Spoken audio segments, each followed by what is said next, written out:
కాకి స్వభావం బాధ్యత లేని స్వభావం, కృతజ్ఞత లేని స్వభావం, యథార్థత లేని స్వభావం, లోకముతో కలిసిపోయే స్వభావం.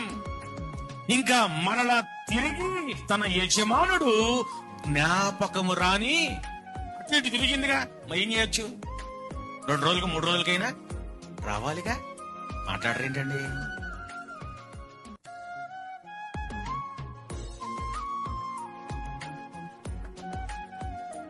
ఇంక రాలా. జీవితాన్ని ఇచ్చిన ఆయన మర్చిపోయారు, జీవితాన్ని కాపాడిన ఆయన మర్చిపోయారు. కరువులో, కష్టకాలంలో, శ్రమల్లో, తుఫానుల్లో, జలప్రళయంలో పోషించిన ఆయన్ని మాట్లాడరేంటమ్మా? కాకి స్వభావం ఏంటో తెలుసా? పొందిన మేలు మర్చిపోయే స్వభావం. క్రైస్తవునికి ఆ స్వభావం ఉండకూడదు.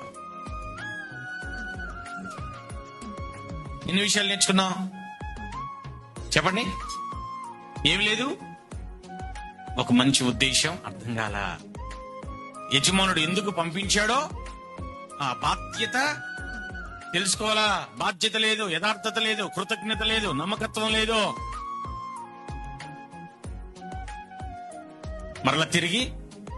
మరల తిరిగి పంపించిన వాని దగ్గరకు రాలా. అందుకే పంపబడటం ముఖ్యం కాదు, ఎందుకు పంపబడుతున్నాం అనేది ముఖ్యం, ఎలా పంపబడుతున్నాం అనేది ముఖ్యం, మరలా తిరిగి రావటం అనేది ముఖ్యం. ఆమేన్, హల్లెలూయా.